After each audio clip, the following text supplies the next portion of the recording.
আসসালামু আলাইকুম। হ্যালো বন্ধুরা, কেমন আছেন? নিশ্চয়ই ভালো আছেন। যে সকল অঙ্কগুলো সরকারি বেসরকারি চাকরির পরীক্ষায় বারবার আসে, সেই অঙ্কগুলো শর্টকাট টেকনিকে সমাধান করবে ইনশাল্লাহ। শতকরা লাভের ক্ষতির অঙ্কগুলো টাইপ ধরে ধরে আমরা সামনের দিকে এগিয়ে যাব। চলুন শুরু করা যাক। লাভ ক্ষতি সর্বদা ক্রয়মূল্যের উপর নির্ভর করে। ক্রয়মূল্যের চেয়ে বিক্রয় মূল্য বেশি হলে লাভ হবে। ক্রয় মূল্যের চেয়ে বিক্রয় মূল্য কম হলে কি হবে? ক্ষতি হবে।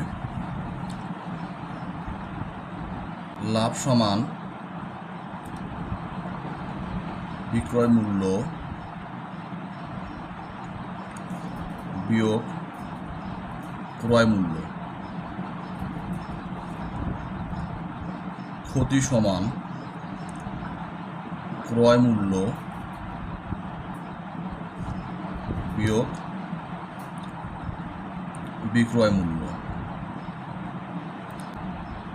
শতকরা লাভ ক্ষতির অঙ্কগুলো করার জন্য আমাদের সবসময় লক্ষ্য রাখতে হবে, লাভ ক্ষতি সর্বদা ক্রয় মূল্যের উপর নির্ভর করে।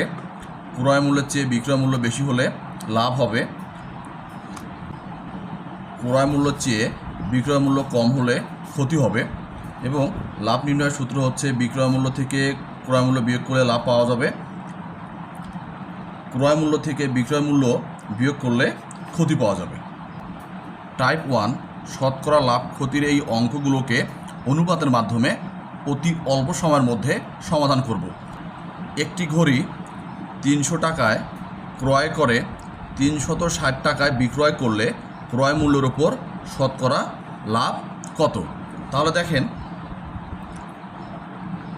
ক্রয় মূল্য অনুপাত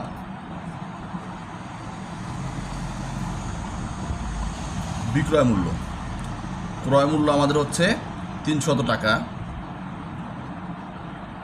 বিক্রয় মূল্য হচ্ছে 360 টাকা। 00 ক্যান্সেল। 30কে 6 দ্বারা ভাগ দিলে 5 হবে। 36কে 6 দ্বারা ভাগ দিলে 6 হবে। 5:6। ক্রয় মূল্য এবং বিক্রয় মূল্যের পার্থক্য হচ্ছে 1।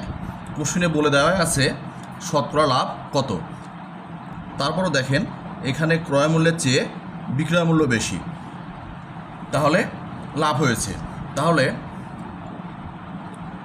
আমরা সব সময় লাভ ক্ষতিকে উপরে লিখব, ক্রয় মূল্যকে নিচে লিখব।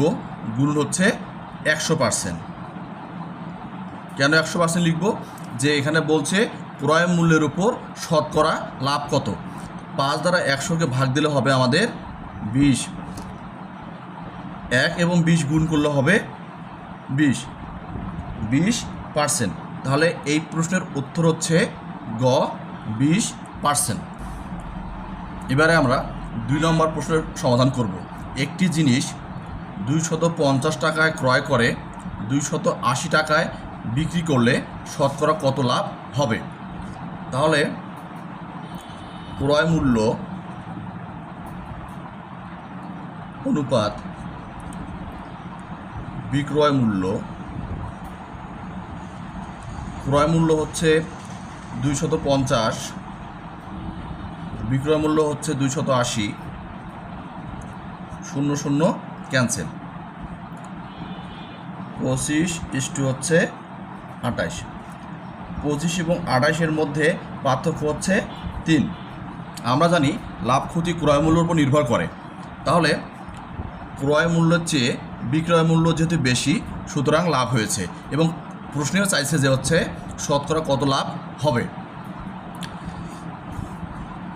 লাভ বা ক্ষতিকে আমরা উপরে লিখব, ক্রয় মূল্যকে আমরা নিচে লিখব। গুণুন 100%।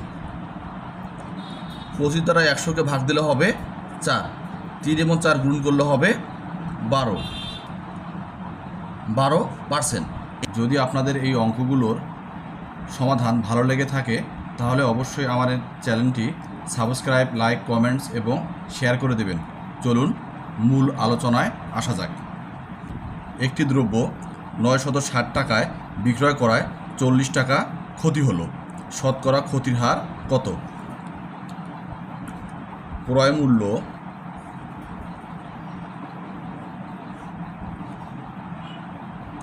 অনুপাত বিক্রয় মূল্য। বিক্রয় মূল্য আমাদের 960 টাকা, কিন্তু এখানে আমাদের ক্রয় মূল্য দেয়া নাই। আমরা কিভাবে বুঝবো যে ক্রয় মূল্য কত টাকা? যেহেতু 960 টাকায় বিক্রয় করায় 40 টাকা ক্ষতি হলো, তাহলে ক্রয় মূল্য সমান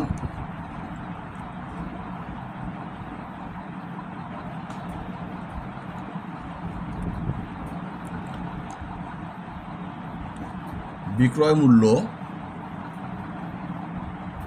যোগ ক্ষতি। বিক্রয় মূল্য 960 টাকা যোগ হচ্ছে ক্ষতি আমাদের 40 টাকা। 960 টাকা এবং 40 টাকা যোগ করলে হবে আমাদের 1000। এই শূন্য কাটা। 100কে যদি আমরা 4 দ্বারা ভাগ দেই হবে 25।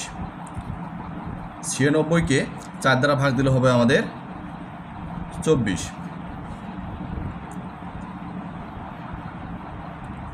25 অনুপাত 24। 25 এবং 24-এর পার্থক্য হচ্ছে 1। ক্রয় মূল্যের চেয়ে বিক্রয় মূল্য কম হওয়ায় ক্ষতি হয়েছে, তাহলে ক্ষতির পরিমাণ হচ্ছে আমাদের এখানে 1। ক্ষতি সবসময় যাবে উপরে, ক্রয় মূল্য থাকবে নিচে, গুণ হচ্ছে 100%। কেন আমরা 100% দ্বারা গুণ করব? যে প্রশ্নে বলছে যে শতকরা ক্ষতির হার কত। 25 দ্বারা 100কে ভাগ দিলে হবে 4। 1 এবং 4 গুণ করলে হবে 4%। তাহলে 3 নম্বরের প্রশ্নের উত্তর হচ্ছে ক 4%।